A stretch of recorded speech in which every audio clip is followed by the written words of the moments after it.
y vi volar por en medio del cielo a otro ángel que tenía el Evangelio eterno para predicarlo a los moradores de la tierra, a toda nación, tribu, lengua y pueblo.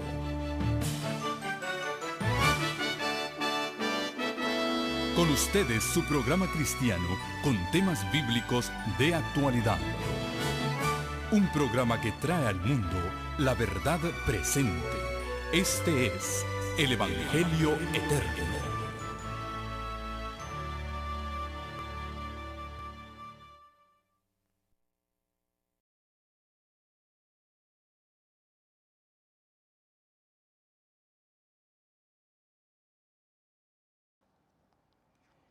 Bien, hemos orado juntos, hemos traído al Señor nuestras peticiones y ahora llegó el momento de que el Señor nos hable a nosotros a través de su palabra. Sabemos que Él tiene un mensaje para cada uno de nuestros corazones y ese mensaje nos viene a través del Santo Libro de Dios. En la epístola del apóstol San Pablo a los Hebreos, en el capítulo 1, nos dice Dios, versículo 1, Dios, habiendo hablado muchas veces y de muchas maneras en otro tiempo a los padres, a través de los profetas, en estos postreros días nos ha hablado por el Hijo, a quien constituyó heredero de todo y por quien asimismo hizo el universo, el cual siendo el resplandor de su gloria y la imagen misma de su sustancia, y quien sustenta todas las cosas con la palabra de su poder, habiendo efectuado la purificación de nuestros pecados, por medio de sí mismo, se sentó a la diestra de la majestad de las alturas. Nuestro Señor Jesucristo está a la diestra de Dios intercediendo por nosotros en una obra final, una obra en la cual se compromete el cielo entero en la preparación de un pueblo que esté listo para su venida. Escribiendo ahora el apóstol San Pablo a Tito en el segundo capítulo de la epístola a Tito, nos dice en el versículo 11, en el versículo 11 al 13 o 14 dice así: porque la gracia de Dios se ha manifestado para salvación a todos los hombres, enseñándonos que renunciando a la impiedad y a los deseos mundanos, vivamos en este siglo sobria, justa y piadosamente, aguardando la esperanza bienaventurada y la manifestación gloriosa de nuestro gran Dios y Salvador, Jesucristo, quien se dio a sí mismo por nosotros, para redimirnos de toda iniquidad y purificar para sí un pueblo propio celoso de buenas obras. La razón por la cual Cristo murió, resucitó, ascendió al cielo, intercede por nosotros y va a regresar nuevamente, es porque Él está purificando un pueblo para sí, un pueblo santo, un pueblo celoso de buenas obras. Y el cielo entero está comprometido en la purificación de ese pueblo. El Señor Jesucristo ha comprometido su palabra. Dios Padre ha comprometido su palabra de purificar a un pueblo que esté listo para el día de su venida. Y nos dice en Judas, justo antes de Apocalipsis, Judas en el versículo 24, es la promesa de que Dios va a cumplir y va a completar la obra que Él ha iniciado. Dice, aquel que es poderoso para guardaros sin caída y presentaros sin mancha delante de su gloria con grande alegría, al único y sabio Dios, nuestro Salvador, sea gloria y majestad, imperio y potencia ahora y por todos los siglos. Amén. Aquí se nos dice que Cristo es poderoso para guardarnos sin caída y presentarnos sin mancha delante de su trono con grande alegría. Algunos creen que es imposible vivir en este mundo una vida santa, piadosa, sobria, apartándonos de los deseos mundanos, de toda iniquidad, como leímos en Tito, y purificar a un pueblo santo. Algunos piensan que es imposible vivir en este mundo sin pecado, sin caída. La gente dice, somos pecadores y vamos a caer porque somos humanos. Y como humanos vamos a fallar y vamos a cometer errores. Pero si cometemos errores y si caemos, no es porque Dios no tiene el poder para darnos la victoria.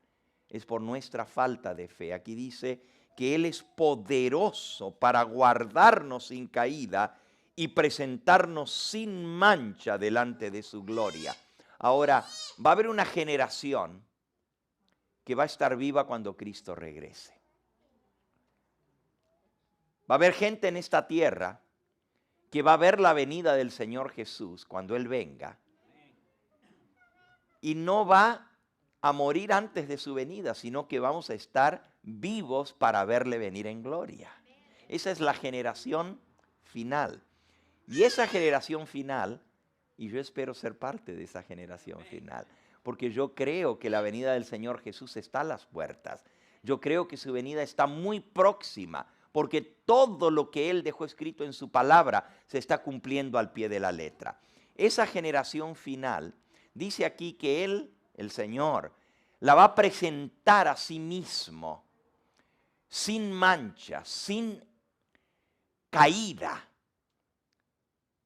para grande alegría en su presencia y en su gloria cuando Él venga. Él va a tener un pueblo en esta tierra que va a ser sin mancha, que va a ser sin pecado cuando Él aparezca. El apóstol Juan lo pone con palabras muy similares, un poquito antes de Judas. Primera de Juan, capítulo 3, versículo 2 y 3 nos dice, amados, ahora somos hijos de Dios. ¿Amén? ¿Qué es lo que somos ahora? Hijos de Dios, alabado sea el nombre del Señor. Pero aún no se ha manifestado lo que hemos de llegar a ser. Ya somos hijos de Dios, pero vamos a hacer algo más. ¿Qué más vamos a hacer? Todavía no se ha manifestado lo que hemos de llegar a ser. Pero sabemos que cuando Él se manifieste, cuando Él venga en gloria, seremos semejantes a Él, porque le veremos tal como Él es. O sea, llegaremos a ser semejantes a Él en carácter. Y todo aquel que tiene esta esperanza en Él, se purifica a sí mismo, así como Él es puro. Si yo tengo la esperanza de verle venir en gloria, si tengo la esperanza de llegar a ser semejante como Él en carácter, dice que tengo que purificarme a mí mismo para poderle ver cuando Él venga en gloria y en majestad. Todo el que tiene esta esperanza en Él se purifica a sí mismo como Él es puro, dice aquí.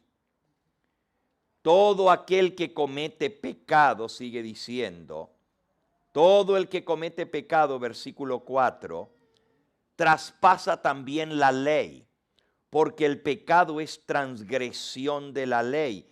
Y sabéis que Cristo apareció para quitar nuestros pecados y no hay pecado en Él. Y todo aquel que permanece en Él no peca. Todo aquel que peca ni le ha visto ni le ha conocido. Así que si yo permanezco en Cristo, no voy a seguir ¿qué? Pecando. Esto parece imposible para el ser humano. La gente dice, yo voy a ser pecador toda la vida porque soy pecador. Pero aquí dice que si tenemos la esperanza de verle venir en gloria, vamos a purificar nuestra vida de todo pecado y no vamos a seguir en rebeldía y en transgresión a su ley, porque llegaremos a ser semejantes a Él para poderle ver cuando Él venga en gloria. En el Sermón del Monte, Cristo lo puso en palabras aún más sencillas todavía. Bienaventurados los de limpio corazón, porque ellos verán a Dios.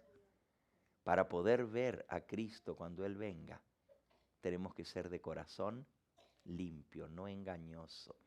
Y justamente dice que Cristo nos va a guardar sin caída y nos va a presentar sin mancha. Sin mancha, ¿saben lo que es eso? Delante de su presencia con grande alegría. Esa generación final en la Biblia se presenta como la generación de aquellos que van a tener el sello de aprobación de Dios sobre sus frentes. El mundo va a quedar dividido entre dos bandos, en dos grupos. Los que por un lado adoren al Creador y por otro lado los que adoren a la bestia. Los que tengan el sello del Dios vivo en sus frentes o los que tengan la marca de la bestia. Dos grupos de personas va a haber en este mundo en la venida del Señor Jesús. O tenemos el sello de Dios o tenemos la marca de la bestia. Y los que tengan el sello de Dios van a haber completado ese proceso de purificación en su vida, porque el sello es como lo último que se le pone a esa obra de arte, ¿no es cierto? Como un pintor que está pintando un cuadro, un escultor que está haciendo esa obra de arte, cuando termina le pone su firma, su sello. De igual manera, el sello de Dios en la frente es cuando el Señor ha terminado la obra en nosotros. Amados, ahora somos hijos de Dios, pero todavía no se ha manifestado lo que hemos de llegar a ser. I am happy that I am no longer what I used to be, but I'm not there yet. Doy gracias a Dios de que ya no soy lo que era, pero tampoco he llegado a ser lo que debo llegar a ser. Miren cómo lo pone el apóstol San Pablo escribiendo a los filipenses. Filipenses en el capítulo 3. Dice el versículo 12, no que ya lo haya alcanzado, ni que ya sea perfecto. Todavía no lo he alcanzado, todavía no soy perfecto, sino que prosigo por ver si logro asir aquello para lo cual fui también asido por Cristo Jesús. Hermanos, versículo 13, yo mismo no pretendo haberlo ya alcanzado, pero una cosa hago, olvidando ciertamente lo que queda atrás y extendiéndome a lo que está delante, prosigo a la meta, al premio del supremo llamamiento de Dios en Cristo Jesús, Señor nuestro. Así que, aunque no hemos alcanzado todavía, no hemos llegado a esa perfección, no es que ya sea perfecto, es la obra de Dios. We are still under construction. Todavía Dios no ha terminado su obra en nosotros. Todavía estamos bajo construcción. Pero cuando el Señor termine, Él va a colocar su sello. Él va a decir, la obra está terminada. Y el sello de Dios tiene que ver con un asentamiento en la verdad, tanto intelectual como espiritualmente. O sea, estoy convencido de esta verdad, de lo que Dios requiere de mí, pero también espiritualmente estoy viviendo esa verdad. Cuando esa experiencia sea vivida en nosotros, el sello de Dios estará colocado en nosotros, el sello de su aprobación. Ahora, la Biblia dice que vamos a ser sellados por tribus. Vamos a leerlo. Apocalipsis capítulo 7. Apocalipsis 7. Después de esto vi a 4 ángeles de pie sobre los 4 ángulos de la tierra, que detenían los 4 vientos de la tierra, para que no soplase viento alguno ni sobre la tierra, ni sobre el mar, ni sobre ningún árbol. Vi también a otro ángel que subía de donde sale el sol, del este. Y dice que tenía el sello del Dios vivo. Y clamó a gran voz a los 4 ángeles, a quienes se les había dado el poder de hacer daño a la tierra y al mar, diciendo: no hagáis daño a la tierra, ni al mar, ni a los árboles, hasta que hayamos sellado en sus frentes a los siervos de nuestro Dios. Y oí el número de los sellados. ¿Cuántos eran? 144,000 sellados de todas las tribus de los hijos de Israel. Los sellados van a ser de todas las tribus de los hijos de Israel. Y entendemos que son las tribus espirituales. No son los judíos literales, sino no son los judíos los que son de la carne, sino aquellos que son del espíritu. Los judíos espirituales, las tribus de Israel. Y luego el Señor, en su infinita sabiduría, explica que los 144,000 sellados son 12,000 sellados de cada tribu. 12 por 12,000 son 144,000. Y pueden leer los versículos que siguen. Versículos 5, 6, 7 y 8. Dice: de la tribu de Judá 12,000 sellados. De la tribu de Rubén 12,000 sellados. De la tribu de Gad 12,000 sellados. De la tribu de Aser 12,000 sellados. De la tribu de Neftalí 12,000 sellados. De la tribu de Manasés 12,000 sellados. De la tribu de Simeón 12,000 sellados. De la tribu de Leví 12,000 sellados. De la tribu de Isaacar 12,000 sellados. De la tribu de Zabulón 12,000 sellados. De la tribu de José 12,000 sellados. De la tribu de Benjamín 12,000 sellados. Si Dios se toma el tiempo de mencionar una por una las tribus, por nombre, y dice que van a ser 12,000 sellados de cada tribu, tiene que tener algún significado esto, ¿no? Porque Dios no va a perder el tiempo y va a tomar una porción así en la Escritura de 4 versículos bien cargados, nomás para decir, bueno, son 12,000 de cada tribu. ¿Y por qué son 12,000 de cada tribu? ¿Y por qué Dios se toma el tiempo de mencionar cada tribu? La gente hoy en día dice, pero eso de las tribus, ¿qué tribus hay? Ni los mismos judíos saben a qué tribu pertenecen, porque las tribus están mezcladas. Entonces, ¿cómo nosotros vamos a ser sellados por tribus? ¿Se acuerdan que la ciudad de Dios tiene 12 puertas? 3 puertas al norte, 3 al sur, 3 al este y 3 al oriente. Y dice que las 12 puertas tienen 12 nombres inscritos sobre esas puertas. ¿Y cuáles son los 12 nombres que están inscritos en las 12 puertas? De las 12 tribus de Israel. 12 puertas en la ciudad eterna de Dios, la Nueva Jerusalén. ¿Y por cuál puerta vamos a entrar? Por la puerta que corresponde a nuestra tribu. Oh sí, no es de balde que la Biblia dice que la ciudad tiene 12 puertas y cada puerta tiene un nombre de cada una de las 12 tribus de Israel. Cada uno de nosotros vamos a entrar por una de esas 12 puertas. Algunos tienen la idea de que cuando lleguemos al cielo Jesús nomás va a abrir una puerta y por esa puerta vamos a entrar todos. No. Isaías 26:2 dice: abrid las puertas y entrará la gente justa, guardadora de verdades. ¡Wow! ¡Qué texto tan tremendo! Escúchenlo otra vez. Abrid las puertas, dirá el Señor Jesús, y entrará la gente justa, guardadora de verdades.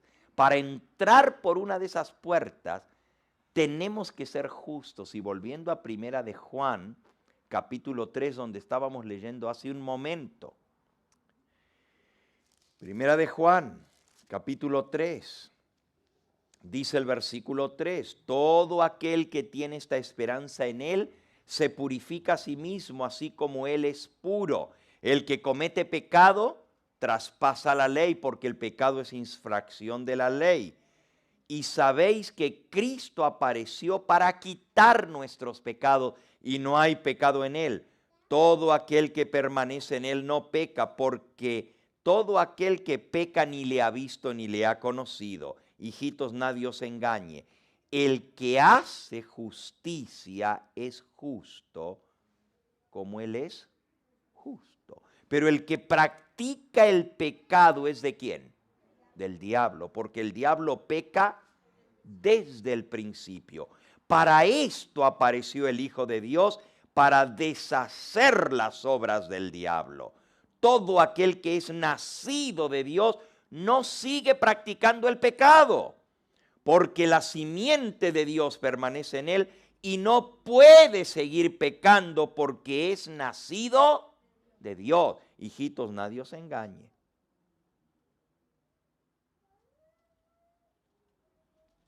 En esto se manifiestan los hijos de Dios y los hijos del diablo.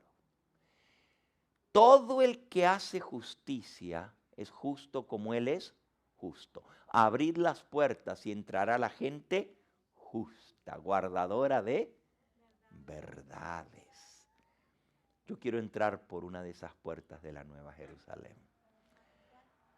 Yo quiero entrar por una de esas puertas, por la que me corresponde a mí. Por esa quiero entrar. ¿Y por qué vamos a ser sellados por tribus? ¿Y por qué vamos a entrar por la puerta que nos corresponde? Yo les explicaba la otra vez que la Biblia dice que la Nueva Jerusalén está establecida en un cuadro. Eso está en Apocalipsis 21. Es cuadrada la ciudad. Y tiene 3 puertas al norte, 3 al sur, 3 al este y 3 al oeste. Pero en el centro está el trono de Dios. En el centro mismo de la ciudad está ese trono alto y exaltado. Cada puerta, obviamente, por esa puerta entra una avenida, un camino. Las puertas no están de adorno. Dan espacio para entrar por ellas. Y como es un cuadrado la ciudad, si usted se imagina ese cuadrado, la puerta que está, tiene 3 puertas a cada lado. Una está al medio, otra a este lado y otra a este lado. Pero como es un cuadrado, la que está en el medio, la avenida es recta. Pero la que está aquí en esta esquina para llegar al centro es una diagonal. Luego usted sigue por este lado, a ver, aquí está el cuadrado, imagínenselo, ¿verdad? Aquí está la puerta. Aquí en el centro, vamos a hacerlo más gráfico para que nos imaginemos, ¿verdad? Aquí está el trono de Dios en el centro. Aquí estamos al sur. Hay una puerta que está en el centro del muro sur. La avenida que entra va recta hasta el centro.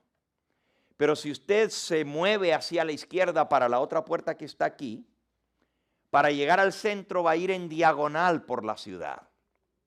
Pero si usted sigue ahora hacia el norte y está ahora en el lado oeste de la ciudad, está parado aquí mirando al centro, nuevamente la avenida es recta hasta el trono de Dios.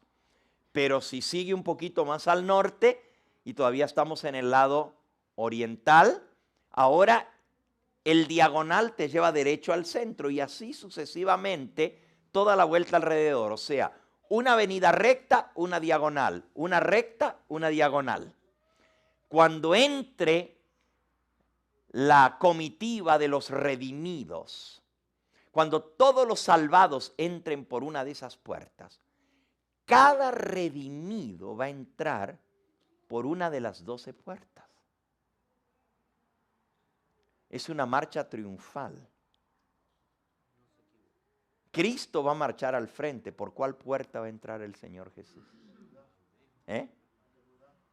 Cristo va a entrar por la puerta que lleva el nombre de la tribu de Judá, porque Él es el león de la tribu de Judá. Y detrás de Él van a ir los de su tribu de Judá, ilustres, líderes del pueblo de Dios. La tribu de Judá es la de los líderes, ¿verdad? Pero también hay una tribu de Leví, que son los sacerdotes, y así sucesivamente.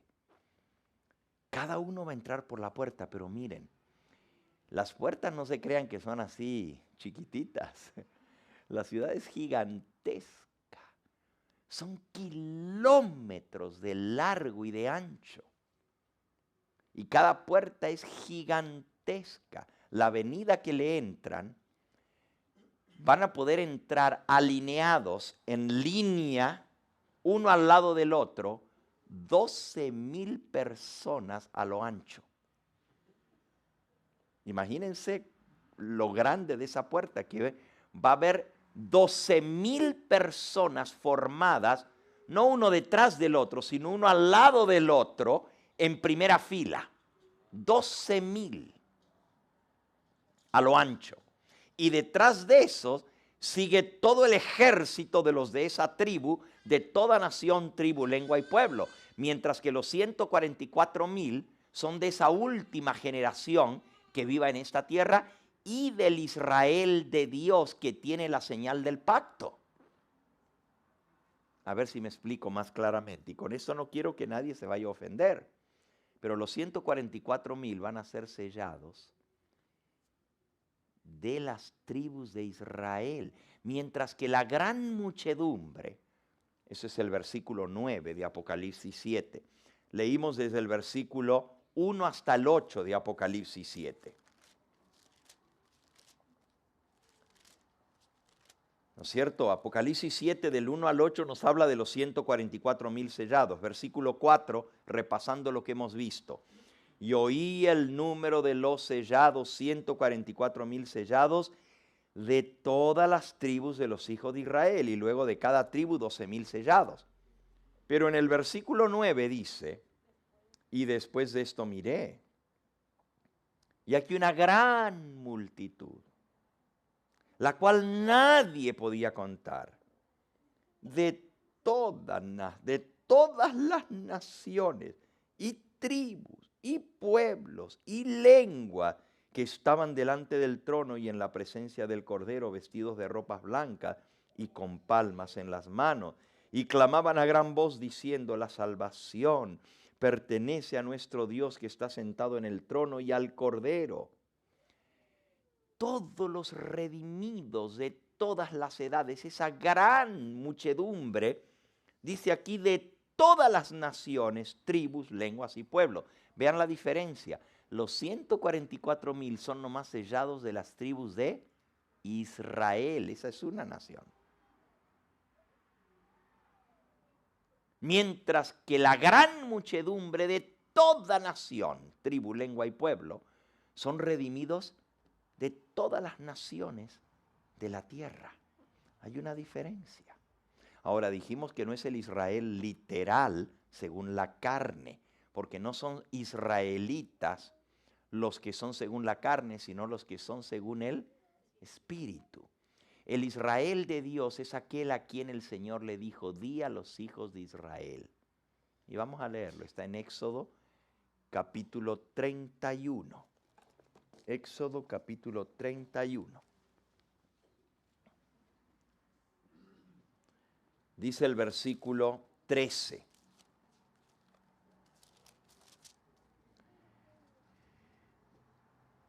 Tú hablarás a los hijos de Israel diciendo: en verdad vosotros guardaréis mis sábados, porque es señal entre mí y vosotros por vuestras generaciones, para que sepáis que yo soy Jehová, que os santifico. Al principio hablábamos de que Cristo vino para santificar a un pueblo, pero dice aquí que la señal de que Él es nuestro Dios que nos santifica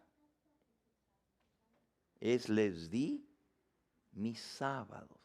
En verdad vosotros guardaréis mis sábados, porque es señal entre mí y vosotros por vuestras generaciones, para que sepáis que yo soy Jehová que os santifico.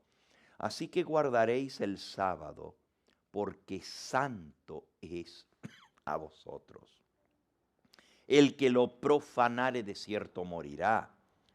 Porque cualquier persona que hiciere obra alguna en ese día, esa persona será cortada de en medio de mi pueblo, dice el Señor. 6 días se trabajará, mas el día séptimo es día de reposo, consagrado a Jehová. Cualquiera que trabaja en el día de sábado, ciertamente morirá. Guardarán pues el sábado los hijos de Israel, celebrándolo por sus generaciones por pacto perpetuo. Y luego dice, señal es ¿por cuánto tiempo? ¿Por cuánto tiempo? Señales para siempre entre mí y los hijos de Israel, porque en 6 días hizo Jehová los cielos y la tierra, y en el séptimo día cesó y reposó. La palabra señal es sinónimo de sello. Una señal, un sello, una marca. Dios les dio el sábado para que fuera la señal, el sello que muestra que Él es quien nos santifica. Porque miren, la persona que se purifica por la sangre de Cristo y por obediencia a su santa ley, va a ir guardando esos mandamientos. No tendrás otros dioses delante de mí. No te harás imágenes, no te postrarás delante de las imágenes, ni les rendirás culto. No tomarás el nombre de Jehová tu Dios en vano. No matarás, no cometerás adulterio, no hurtarás, no levantarás contra tu prójimo falso testimonio. No codiciarás la mujer de tu prójimo, ni su casa, ni cosa alguna de tu prójimo. Me salté adrede uno de esos mandamientos, que era el cuarto. Todos los que dicen creer en Dios están de acuerdo con todos esos mandamientos, pero les falta uno. El que dice el cuarto mandamiento, acuérdate del sábado, del día de reposo para santificarlo. 6 días trabajarás y harás toda tu obra, mas el séptimo es el día de reposo, consagrado a Jehová tu Dios. No hagas en él obra alguna, porque en 6 días hizo Jehová los cielos, la tierra, el mar y todo lo que en ellos hay, y reposó el séptimo día.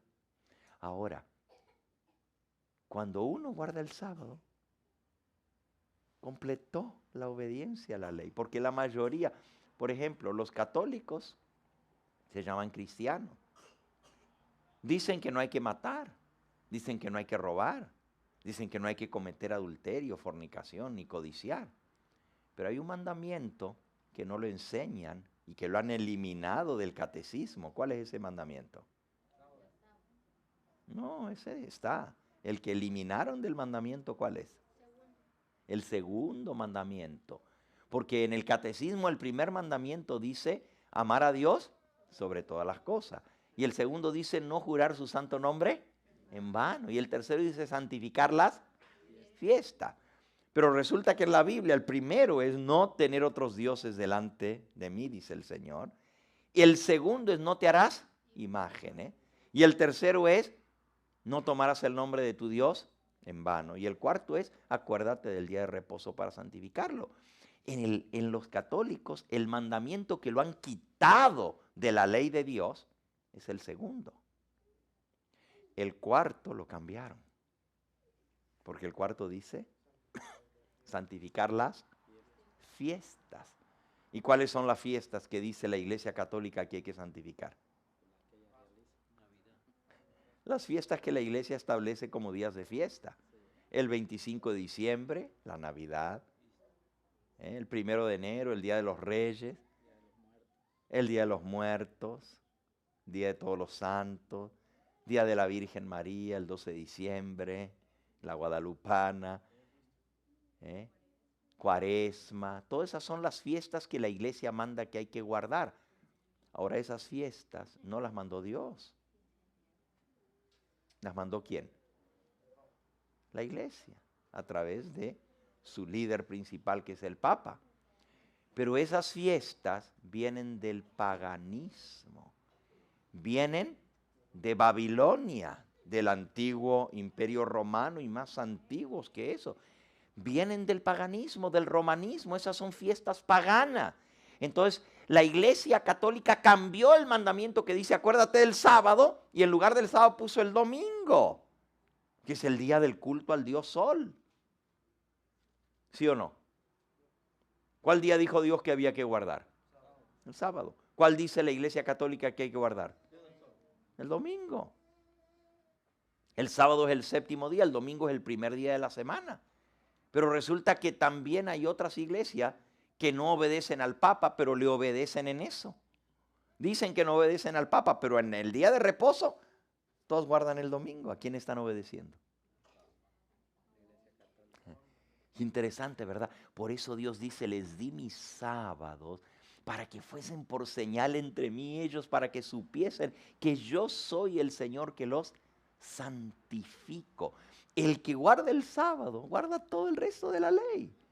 Porque ese es el que le falta a casi todos.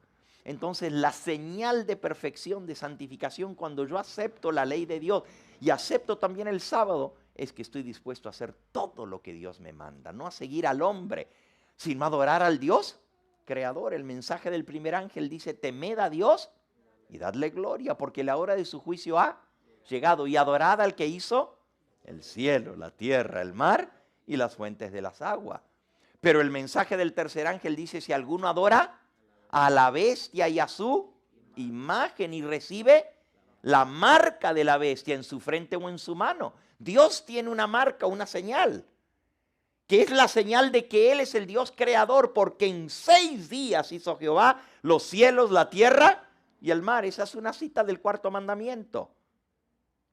Por eso el mensaje del primer ángel que habla de la adoración nos dice a quién debemos adorar: al único Dios verdadero, al creador de los cielos y de la tierra. Pero también nos dice que debemos adorarle en el día que Él estableció para adorar, en el santo sábado, que es la señal de su pueblo. Pero el mensaje del tercer ángel amonesta contra la adoración a la bestia. Dice, si alguno adora a la bestia y a su imagen y recibe la marca de la bestia en su frente o en su mano, beberá del vino de la ira de Dios y será atormentado con fuego y azufre delante de los santos ángeles y del Cordero. Yo no quiero ser atormentado con fuego y azufre. No quiero beber de las copas de la ira de Dios. Por eso tengo que escoger a quién voy a adorar. Y tengo que adorar a Dios como Él manda que le adoremos, no a mi manera. La gente dice, no importa qué día yo adore a Dios. Al fin y al cabo, pues todos los días son buenos para adorar a Dios. Pero Dios dice, acuérdate del sábado para santificarlo. Porque el sábado es la señal entre mí y el pueblo de Israel. Entonces, cuando hablamos de los 144,000, estamos hablando del Israel de Dios que tiene la señal de Dios. Y sin deseo de ofender a nadie. Dios va a tener redimidos de toda nación, tribu, lengua y pueblo. Eso dice de todos los pueblos de la tierra, de todas las tribus, de todas las iglesias. Dios tiene gente sincera que le busca, que le sirve y que está viviendo de acuerdo a lo que conoce, al conocimiento que Dios le dio, y se van a salvar. Muchos de todas las iglesias. ¿O ustedes no creen eso? ¿O nomás solamente se van a salvar? ¿Pero qué hay de los que ya recibieron el mensaje? Pues si lo guardan, se van a salvar. Ahora miren, Dios tiene un pueblo que es su Israel, su pueblo escogido, así como el antiguo Israel. Ahora tiene un Israel moderno, que es su pueblo escogido. Dice el apóstol Pedro, vosotros sois linaje escogido, real, sacerdocio, pueblo santo. Nación adquirida. Hay una nación que Dios tiene. Y esa nación tiene una señal. Esa señal es, les di mis sábados para que fueran por señal, dice el Señor. O Ezequiel capítulo 20 versículo 12. ¿Qué dice Ezequiel 20, 12? Les di también mis sábados para que fuesen por señal entre mí y mi pueblo, para que supiesen que yo soy Jehová que los santifico. Dios tiene una nación escogida. Aunque Él tiene hijos suyos en todas las iglesias, hay una que es nación escogida, que es la que guarda sus mandamientos. Como dice Apocalipsis 14, versículo 12, en el mensaje del tercer ángel. ¿Qué dice? 14, 12, ¿se lo saben de memoria?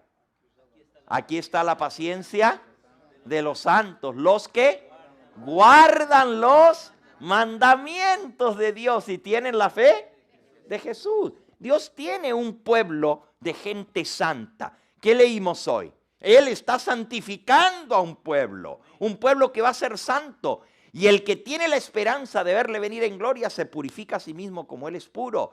El Señor dijo, sed pues vosotros santos porque yo soy santo, dice el Señor. Aquí está la paciencia de los santos, los que guardan los mandamientos. El que es santo, dice, guarda la ley. Pero el que desobedece la ley es transgresor de la ley. Entonces, para ser santo hay que ser obediente a la ley de Dios. Pero el apóstol Santiago dice que si alguno guarda toda la ley, pero ofende en un punto, es hecho culpable de todo. Santiago capítulo 2 y versículo 10. Porque el que dijo no cometerás adulterio, también dijo no matarás. Y también dijo no tendrás imágenes. Y también dijo acuérdate del sábado para santificarlo. Entonces, si yo guardo todos los demás mandamientos, pero no guardo el sábado, soy transgresor de la ley. Ya no soy obediente. Ahora, escuchen bien. Si bien es cierto que Dios tiene hijos suyos en todas las iglesias y que hay mucha gente sincera que alaba a Dios, que le sirve y que trata de vivir de acuerdo a la luz que tiene, ama al Señor Jesús, no guarda el sábado. ¿Se van a perder porque no guardan el sábado? Si fue todo lo que conocieron, Dios, hermana, muchas veces leen la Biblia, pero en primer lugar, sus pastores les dicen, no, eso era para los judíos, ya el sábado no hay que guardarlo porque eso ya fue abolido en la cruz. Y ellos los confunden ahora. Si ellos no conocieron la luz, pero fueron fieles a lo que Dios permitió que ellos conocieran,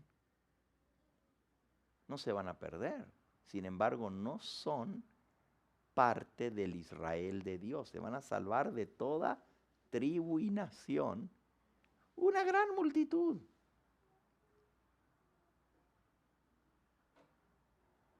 Pero Dios tiene un pueblo que guarda sus mandamientos y que tiene la señal, que es el Israel de Dios. De ese pueblo van a ser sellados 144,000. O sea, los 144,000 sin el deseo de ofender a nadie son sellados de los que guardan los mandamientos de Dios, del pueblo escogido de Dios que tiene la señal del pueblo de Dios el Santo Sábado. De esa iglesia, no todos se van a salvar, no se crean. Porque hay muchos, dice la Biblia, muchos son los llamados y pocos los que los escogidos, aún en el pueblo de Dios. Acuérdense cómo fue el pueblo de Dios a lo largo de la historia. Duro de servir, rebelde, apostasía. Dios les dio la ley y a los 40 días ya estaban adorando el becerro de oro. Al mismo pie del monte Sinaí, un pueblo rebelde. A lo largo de toda la historia del pueblo de Israel, un pueblo de rebeldía. Miren, vamos a leerlo ahí en Ezequiel, capítulo 20. A ver cómo fue ese pueblo. Y nosotros no somos mejores que ellos, ojo, porque no estamos hablando nomás de ellos. Esto se aplica para nosotros también, Ezequiel. Toda la profecía del profeta Ezequiel se aplica para nosotros. Dice Ezequiel capítulo 20.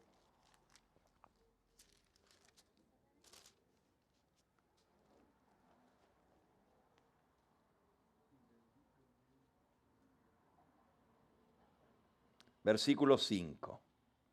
Así ha dicho Jehová, el Señor. El día que escogí a Israel y que alcé mi mano para jurar a la descendencia de la casa de Jacob, cuando me di a conocer a ellos en la tierra de Egipto, cuando alcé mi mano y les juré diciendo, yo soy Jehová vuestro Dios. Aquel día en que alcé mi mano jurando que los sacaría de la tierra de Egipto a la tierra que les había provisto, que fluye leche y miel, la cual es la más hermosa de todas las tierras. Entonces les dije, cada uno eche de sí las abominaciones de delante de sus ojos y no os contaminéis con los ídolos de Egipto. Yo soy Jehová vuestro Dios. Mas ellos se rebelaron contra mí y no quisieron obedecerme.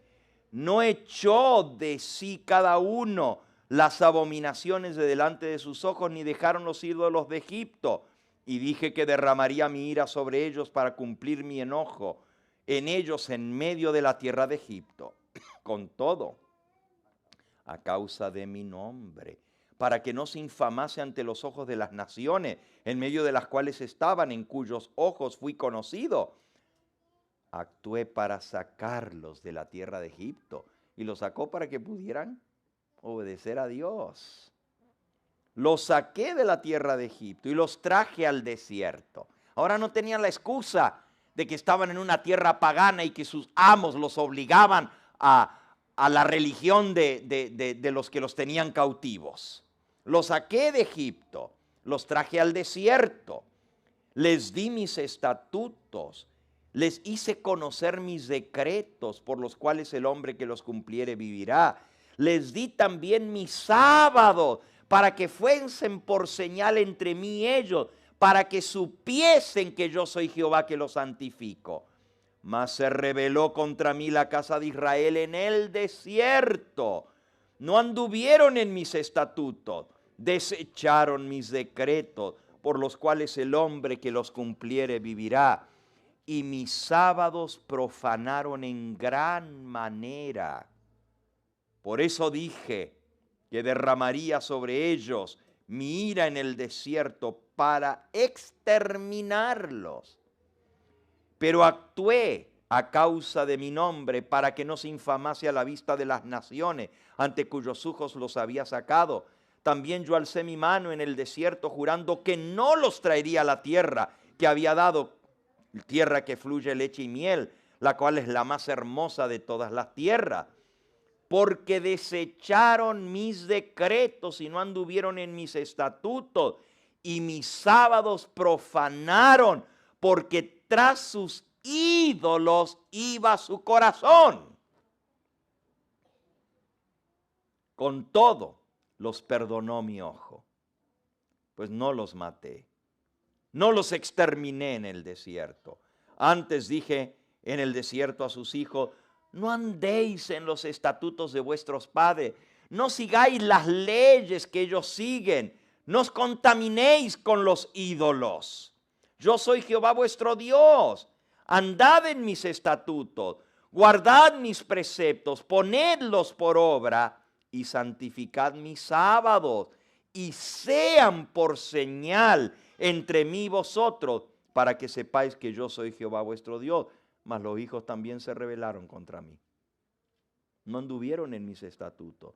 No guardaron mis decretos para ponerlos por obra. Profanaron mis sábados. Dije entonces que derramaría mi enojo y mi ira sobre ellos para cumplir mi enojo en el desierto. Mas retraje mi mano a causa de mi nombre, para que no se infamase mi nombre delante de las naciones ante cuyos ojos los había sacado.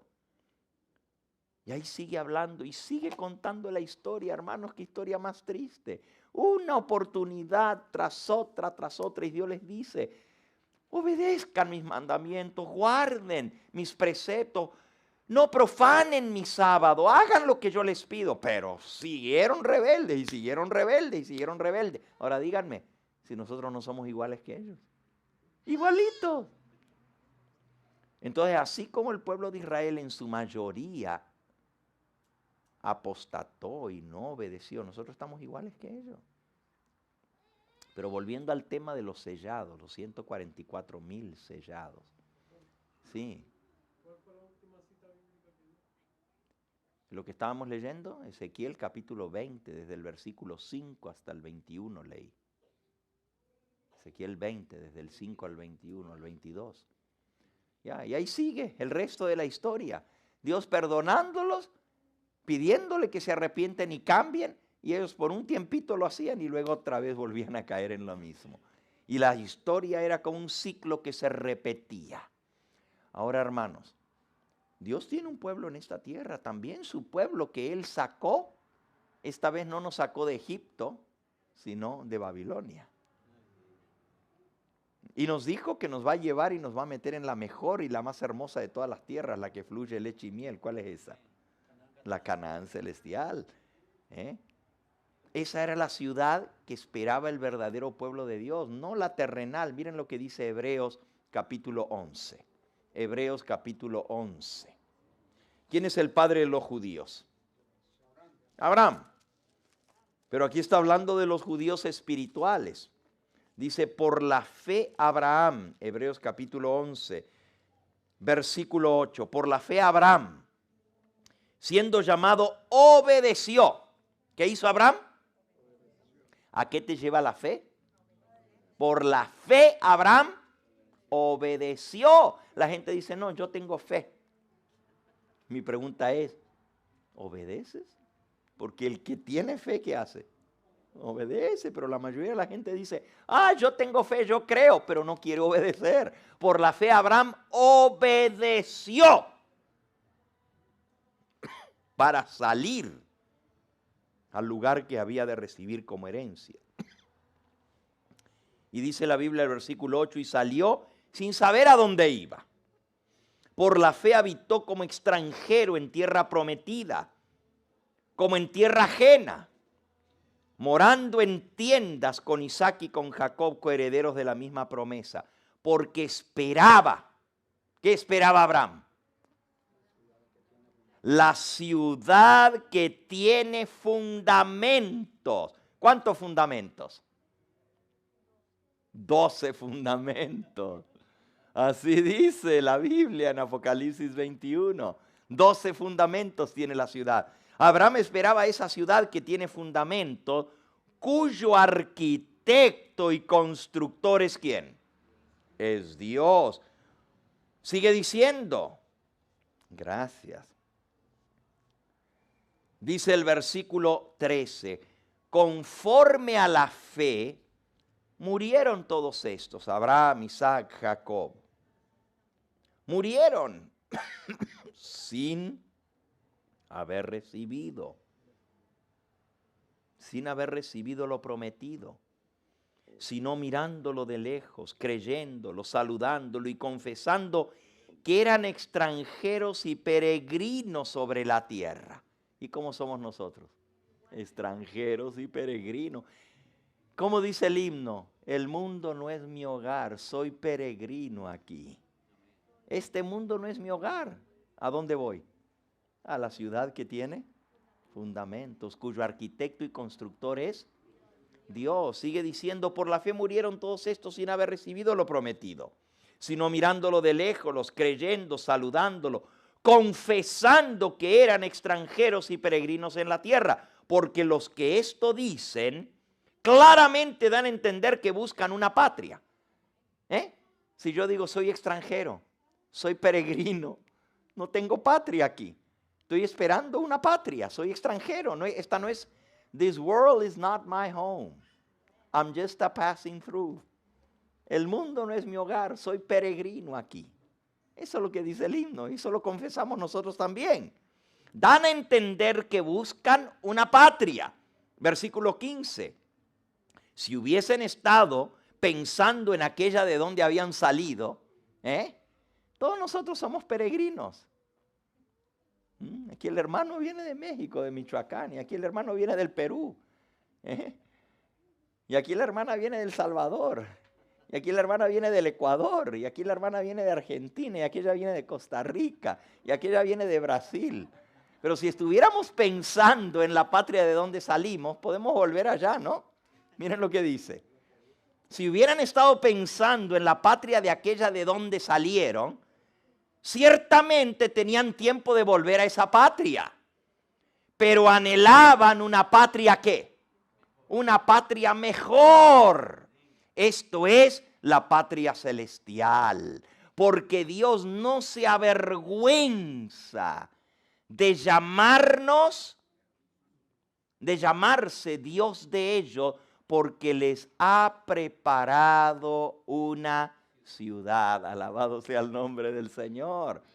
Tenemos una ciudad preparada para nosotros y la ciudad tiene 12 fundamentos y 12 puertas, mi hermano.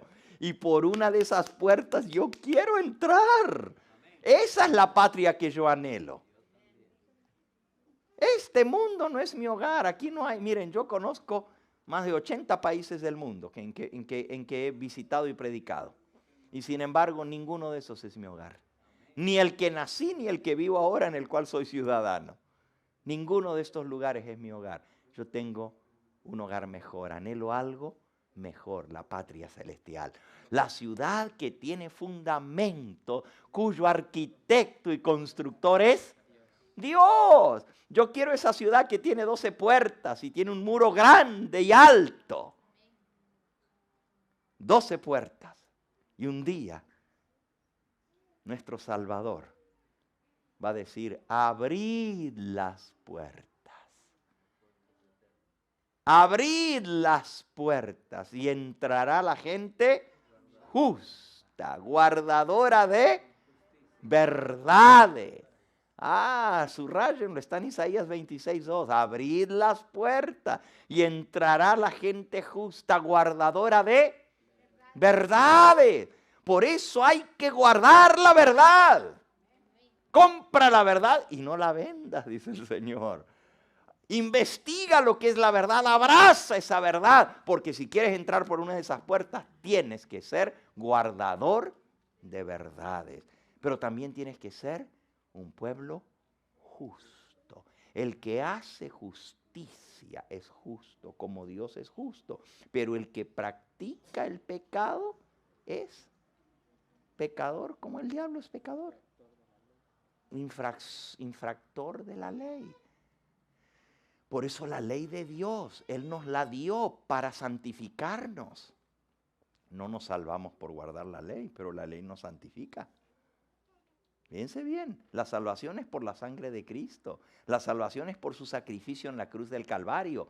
No nos salvamos por guardar la ley, pero la ley de Dios santifica nuestro carácter. Cuando yo obedezco, soy santificado por la obediencia a esa ley. Y eso va cambiando mi carácter, me va haciendo un hijo obediente. Me va haciendo un hijo de acuerdo a la voluntad y el carácter de mi Padre Celestial. Y cuando Dios termine esa obra completa en mí, yo he aprendido a obedecer todo, entonces Él va a poner su sello sobre mí. Y voy a estar listo para entrar por una de esas puertas. Ahora, vamos a ser sellados por puertas o por tribus. Nosotros hemos venido estudiando en esta serie cada una de esas tribus y sus características peculiares de cada una. Hemos estudiado la tribu de Judá, hemos estudiado la tribu de Rubén, de Simeón, de Leví. Estudiamos que hay una que no aparece, ¿verdad? De las 12 tribus hay una cuyo nombre desaparece de la lista, ¿no? ¿Cuál es la que no aparece en la lista? ¿Cuál? Hay dos que no aparecen en la lista. Ajá, ¿sí? You guys are sharp, ¿sí? Hay dos tribus cuyos nombres no aparecen en la lista de Apocalipsis. Una es la tribu de Dan y otra es la tribu de Efraín. ¿Y cuántas son las tribus de Israel? 12. La gente no sabe eso, la gente no sabe que no son 12 tribus. Son 13 tribus. Son 13. Porque una no recibe herencia, que es la de Leví, porque Jehová es la herencia. Y la de José recibe 2, Efraín y Manasés. Doble porción de la herencia. Bueno, eso ya lo estudiamos. Pero al ser sellados por las tribus, eso tiene que ver con el carácter de cada tribu. La gente dice que hay 4 temperamentos básicos: el colérico, el sanguíneo, el melancólico y el flemático. Eso dicen los sociólogos, los psicólogos, que son 4 temperamentos básicos. Choleric, phlegmatic, melancholic, and sanguine. The 4 temperaments. That's what the sociologists and psychologists say, that there's 4 basic temperaments, traits of character. But that's not true, porque no hay ninguno que sea puro melancólico. No hay ninguno que diga yo soy nomás flemático, no, siempre son combinaciones de esos caracteres. En realidad, la Biblia es mucho más exacta en esto, porque Dios conoce al hombre, Él lo creó, Él nos conoce como somos. Y la Biblia dice que no son 4 los temperamentos, los caracteres, sino que son 12, son 12 tribus.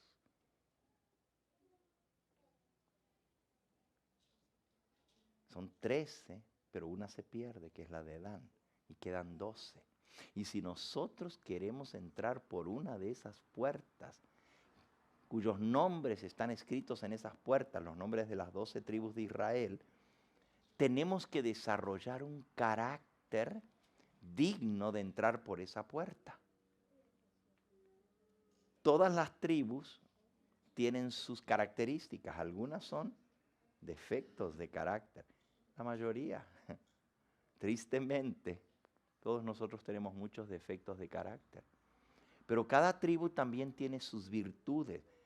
Each one of those tribes, which represents a character trait, has its strengths and weaknesses. By the grace of Christ, we have to overcome the weaknesses and fortify the strength that we may be overcomers. Tenemos que llegar a ser vencedores por la gracia de Cristo. Vencer los defectos de carácter de esa tribu, desarrollar sus virtudes y transformar esos defectos de carácter para que se hagan también fortaleza en nuestro carácter. Eso es lo que hemos ido aprendiendo. Mañana, sí. Dice la Biblia que las 12 tribus son por el nombre de los hijos de Israel. ¿Se refiere al pueblo de Israel o a Jacob cuando ya cambió nombre? Son las 12 tribus de Israel. Israel es el nombre. Sí. Israel es el nombre de Jacob, es lo mismo, porque de los 12 hijos de Israel salieron las 12 tribus. Y tal el padre, tal los hijos. Pero también está el pueblo de Israel como pueblo. Claro, pero el pueblo de Israel está formado por las 12 tribus. Las 12 tribus de Israel forman el pueblo de Israel. Entonces, los 12 salieron de Jacob, pero Dios le cambió el nombre a Jacob, de Jacob a Israel. Israel quiere decir, Jacob quiere decir ¿qué? Mentiroso, embustero, engañador, Jacob. Pero Dios le dijo, no se llamará más tu nombre engañador, sino se llamará Israel. Israel quiere decir vencedor, porque has luchado con Dios y con los hombres y has salido vencedor. Por la gracia de Cristo nosotros podemos salir vencedores. Y ese es el mensaje que hemos hablado en esta noche, que Cristo es poderoso para darnos la victoria. Porque Él se hizo hombre y vivió como hombre en esta tierra y Él comprende nuestras debilidades de la raza humana. Y Él como hombre venció. Él no tuvo ningún poder que nosotros no tenemos a nuestra disposición para vencer. Él heredó una naturaleza humana La Biblia dice que él era descendiente de Abraham, era judío, Cristo. Dice, según la carne, Romanos capítulo 1, lo podemos leer. Romanos capítulo 1. Dice en el versículo 3, acerca de su Hijo, nuestro Señor Jesucristo, que era del linaje de David, según la carne, y que fue declarado Hijo de Dios con poder, según el Espíritu de santidad, por la resurrección de los muertos. Cristo era del linaje de David, de la tribu de Judá. Traía, según la carne, las debilidades de la tribu de Judá, pero fue vencedor, nunca cedió a esas debilidades, nunca jamás pecó. Y Él nos puede dar a nosotros la victoria sobre nuestras debilidades de carácter. Aquel que es poderoso para guardaros sin caída y presentaros sin mancha delante de su gloria con grande alegría. Al único y sabio Dios nuestro Salvador sea la gloria y la honra, el poder y el imperio ahora y por los siglos de los siglos. Amén. Él es poderoso para guardarnos sin caída. Y justamente de los 144,000 dice que van a estar sin mancha, sin caída. Con esto vamos a terminar. Apocalipsis 14. Ahí se nos describe el carácter o las características de los 144,000. Era mi plan en esta noche estudiar una de esas 12 tribus, una tribu más. Ya hemos estudiado 8, nos faltan 4 para terminar. Pero mañana, por la mañana, vamos a ver una de esas 12 tribus y vamos a seguir el resto de la semana hasta que terminemos el resto de las tribus y cada uno puede identificar su propia tribu. Las características de los 144,000, Apocalipsis capítulo 14, versículos 1 al 5, dice así. Después de esto miré, y aquí el Cordero estaba en pie sobre el monte de Sión, y con él 144,000 que tenían el nombre de él y de su Padre escrito en la frente. Y oí una voz del cielo como el estruendo de muchas aguas, como el sonido de un gran trueno. La voz que oí era como de arpistas que tocaban sus arpas y cantaban un cántico nuevo delante del trono y delante de los 4 seres vivientes y de los ancianos. Y nadie podía aprender aquel cántico sino aquellos 144,000 que fueron redimidos de entre los de la tierra. Estos son los que no se contaminaron con mujeres, pues son vírgenes. Estos son los que siguen al Cordero por doquiera que va. Estos fueron redimidos de entre los hombres como primicias para Dios y para el Cordero. Y en sus bocas no fue hallada mentira, pues son sin mancha delante del trono de Dios. Miren, los 144,000 dice que fueron redimidos de entre los hombres de la tierra. Hay una diferencia entre ser redimidos de entre los hombres de la tierra y ser redimidos del Seol. Oseas 13:14 dice, del sepulcro los redimiré, los libraré de la muerte, yo seré o muerte, tu muerte, y yo seré o sepulcro, tu aguijón. El Señor va a redimir a muchos, a millones de millones del sepulcro. Esos van a ser redimidos del sepulcro, de la muerte. Pero los 144,000 dice que son redimidos de entre los hombres que están en la tierra cuando Cristo viene. Van a ser los que van a estar vivos cuando Él venga. Y dice, no se contaminaron con mujeres, pues son vírgenes. ¿De qué está hablando allí?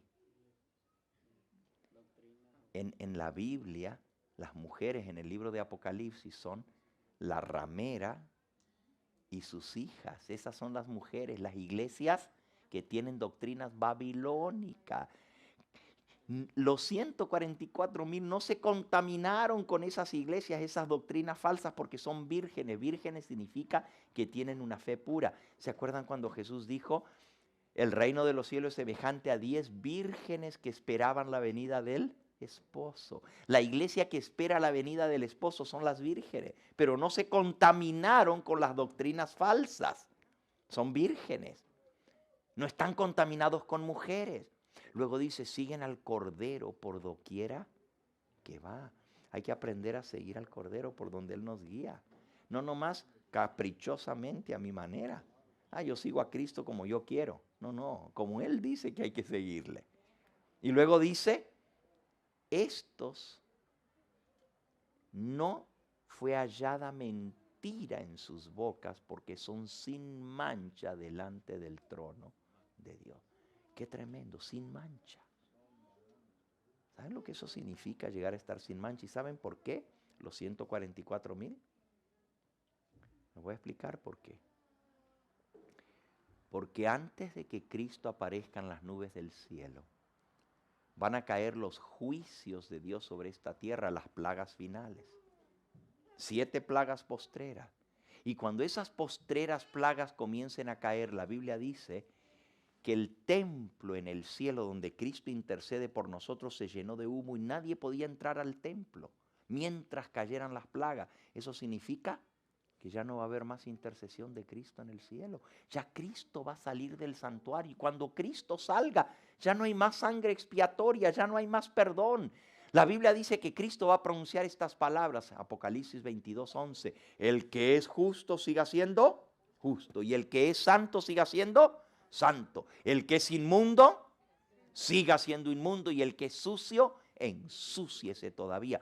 Cuando Cristo salga del santuario ya no hay más intercesión, ya no hay más expiación, ya no hay más sangre expiatoria para limpiar los defectos de nuestro carácter, para perdonar nuestros pecados. Por eso es que la generación que va a estar viva en Cristo Jesús, cuando Él venga, tiene que estar sin mancha, tiene que vivir durante el tiempo del derramamiento de los juicios de Dios sin intercesor. Sus caracteres tienen que estar libres de toda contaminación. Sus ropas tienen que estar blancas. Y guardar sus ropas, dice la Biblia, para que no se ensucien. Durante ese tiempo estaremos sin pecado aquí en la tierra. Y esto es lo que la gente casi no quiere ni puede creer. Dicen, pero ¿cómo vamos a vivir sin pecado? Imposible si somos pecadores. Pero Juan dice, el que tiene la esperanza de verle venir en gloria se purifica a sí mismo como Él es puro. El que sigue pecando ni le ha visto ni le ha conocido. Hijitos, nadie os engañe. El que practica la justicia es justo como Él es justo. Pero el que hace lo malo es del diablo, porque el diablo peca desde el principio. Y para esto apareció el Hijo de Dios, para deshacer las obras del diablo. Todo aquel que es nacido de Dios no practica el pecado, porque la simiente de Dios está en él y no puede pecar porque es nacido de Dios. En esto se manifiestan los hijos de Dios y los hijos del diablo. Entonces va a haber una diferencia en esta tierra. Los que adoran a la bestia van a obedecer al hombre, están acostumbrados a hacer lo que dice el hombre. Pero los que adoran al Creador están acostumbrados a hacer lo que Dios dice, no importa lo que diga el hombre, porque es menester obedecer a Dios antes que a los hombres. Yo tengo que aprender a vivir de toda palabra que sale de la boca de Jehová. Toda palabra que sale. Si Dios lo dice, yo lo hago porque Él lo dice. Amén. La gente dice, pero ¿y por qué tiene que ser el sábado? ¿Por qué no puede ser el domingo? Porque Dios lo dice y punto. ¿Para qué voy a estar dándole vuelta? Si Dios dice, acuérdate del sábado, ¿quién soy yo para decir, pero está bien el domingo, si total cualquier día? No, Dios dijo en su mandamiento, acuérdate del sábado. Por eso los 144,000 son los que siguen al Cordero por doquiera que va. Tenemos que aprender a obedecer aquí, porque un día vamos a vivir entre los ángeles. ¿Ustedes creen que el Señor nos va a llevar a su ciudad santa, a caminar con los ángeles, si Él echó a los ángeles del cielo por desobedientes? Ahora resulta que va a llevar a los hombres desobedientes a ensuciar otra vez el cielo. No. ¿Qué no echó a Adán y a Eva del jardín del Edén por desobedientes? Pero resulta que ahora la gente dice, no, pero no importa que yo haga, total, Jesús ya me ha perdonado. Él me va a llevar al cielo porque ya estoy limpio por la sangre de Cristo, pero yo sigo haciendo lo que se me da la gana. No, hay que aprender en esta tierra a obedecer para poder caminar en el reino de los cielos.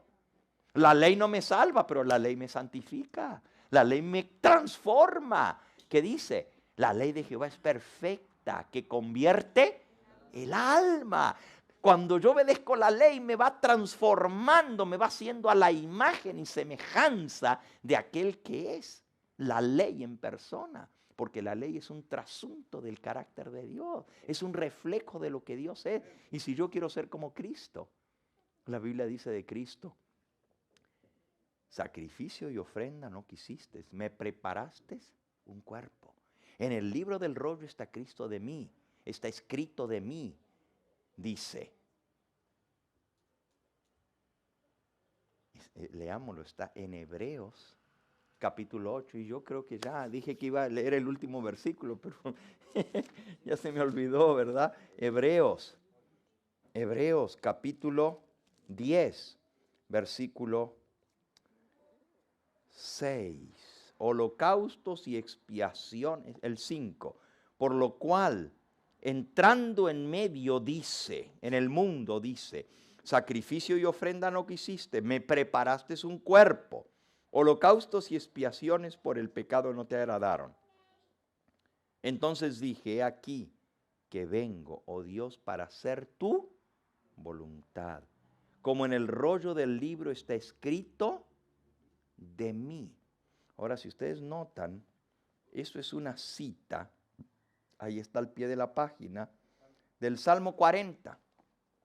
Y vamos a completar el versículo que está citando allí Hebreos en el Salmo 40. Miren cómo dice. Dice, sacrificio, versículo 6, sacrificio y ofrenda no te agradaron. Holocausto y expiación no os he mandado. Entonces dije, versículo 7, Salmos 47. He aquí vengo, en el rollo del libro está escrito de mí.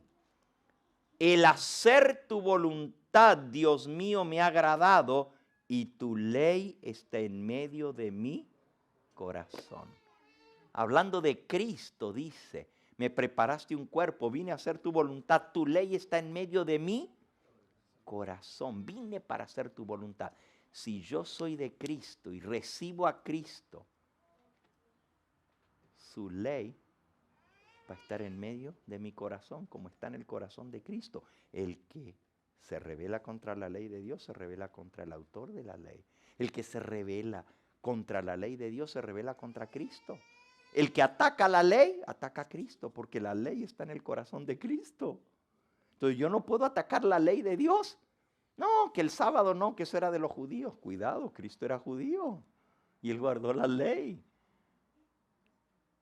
Y yo soy judío espiritual y yo quiero tener el sello de Dios, de obediencia a su santa ley. Por eso tengo que vivir una vida de obediencia para agradar a mi Dios. Cristo dijo, si me amáis, guardad mis mandamientos. Ojalá que el Señor nos haga hijos obedientes a su santa ley. No de palabra, ni de labios, ni de los dientes para afuera. No de aquí para afuera, sino de verdad, de corazón, obedientes a su santa ley. ¿Quieres pedirle al Señor en esta hora que cambie tu corazón? ¿Que te haga un hijo obediente? Yo creo que todos necesitamos pedirle al Señor que nos haga obediente, porque a veces queremos hacer las cosas a nuestra manera, según nuestra voluntad. ¿Y qué tiene de malo esto? ¿Y qué tiene de malo aquello? Yo no veo que tiene de malo porque el pastor lo hace. No, no se fijen en el pastor. Fíjense en el pastor de los pastores, que es Cristo. Él es nuestro pastor. ¿Quién es nuestro pastor? ¿Gambetta? Jehová es mi pastor. Jehová es mi pastor. Él es nuestro pastor. Él es nuestro ejemplo. ¿A quién tenemos que seguir? Estos son los que siguen al Cordero. No sigan al pastor humano, sino al Cordero por doquiera que el Cordero va. Tenemos que aprender, no obedecer a los hombres, sino obedecer ¿a quién? Ah, pero hay que obedecer a los pastores. Siempre que los pastores sigan al pastor. Pero si el pastor se desvía por un mal camino, no lo siga. Porque ciego que guía a otro ciego, los dos se van a ir al pozo. Hay que seguir a Jesús, que no nos va a guiar por el pozo. Él es nuestro pastor.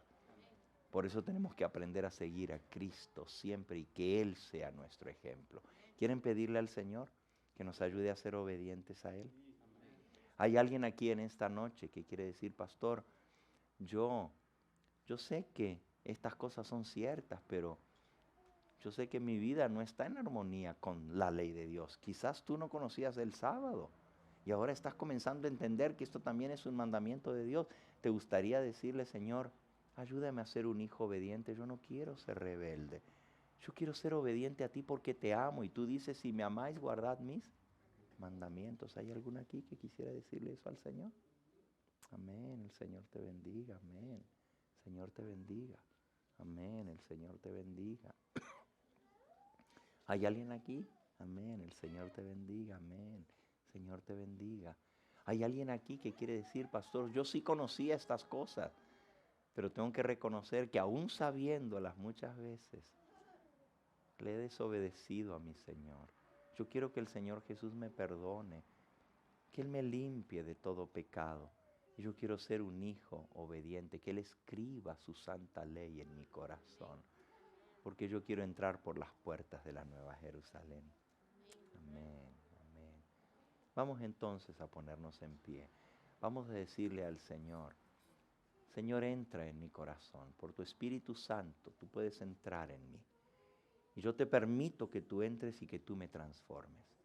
Él dice, os daré un corazón nuevo, pondré un espíritu nuevo dentro de nosotros. Quitaré de vuestra carne el corazón de piedra y os daré un corazón de carne. Y pondré dentro de vosotros mi espíritu y haré que andéis en mis mandamientos, que guardéis mis preceptos y los pongáis por obra. El Señor va a hacer esa obra en nosotros.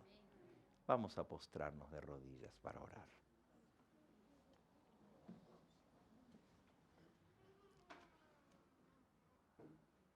Padre Santo y Dios nuestro, en esta hora tú nos has hablado a través de tu palabra. Sabemos que tu palabra es viva y eficaz, más penetrante que una espada de dos filos, que penetra y corta, discierne los pensamientos y las intenciones del corazón. Gracias por tu santa palabra.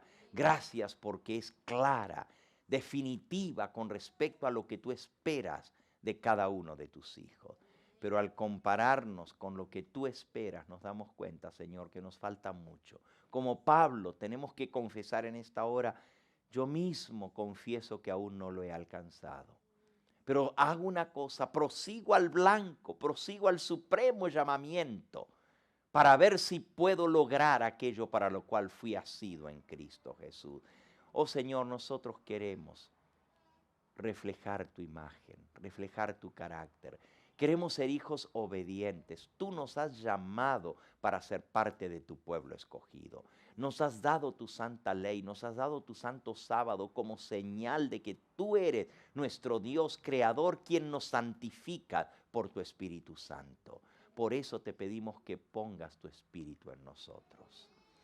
Así como dice el himno, pon tu Espíritu en mi alma. Hazme lo que ser debiera, hazme puro en todo, libre del pecado, pon tu Espíritu en mí. Mientras Cristo intercede, mientras ruego yo humilde lo que necesito, dame, pon tu Espíritu en mí, pon tu Espíritu en mi alma, hazme lo que ser debiera, hazme puro en todo, libre del pecado, pon tu Espíritu en mí. Te lo pedimos de corazón, Señor, queremos tu Espíritu morando en nosotros. Escribe tu ley en nuestra mente, escríbela en nuestro corazón y haznos hijos obedientes para que un día podamos caminar por las puertas de la santa ciudad, entrar por esa puerta que va a marcar nuestra victoria porque lleva el nombre de nuestra victoria en nosotros, esa puerta que nos va a dar entrada al trono de Dios para estar en tu presencia para siempre. Sella este mensaje en nuestro corazón y que no sea solamente oidores de tu palabra los que han estado aquí, sino hacedores de tu palabra. Lo pedimos en ese nombre que es sobre todo nombre, en ese nombre maravilloso ante el cual se doblará toda rodilla de los que están en los cielos, en la tierra y debajo de la tierra, y toda lengua confesará que Jesucristo es el Señor para gloria de Dios Padre. Gracias por escuchar nuestra plegaria y gracias por el privilegio de pedírtelo todo en ese nombre precioso de nuestro amado Salvador, nuestro Señor Jesucristo. A Él sea la gloria por los siglos de los siglos. Amén, Señor. Amén.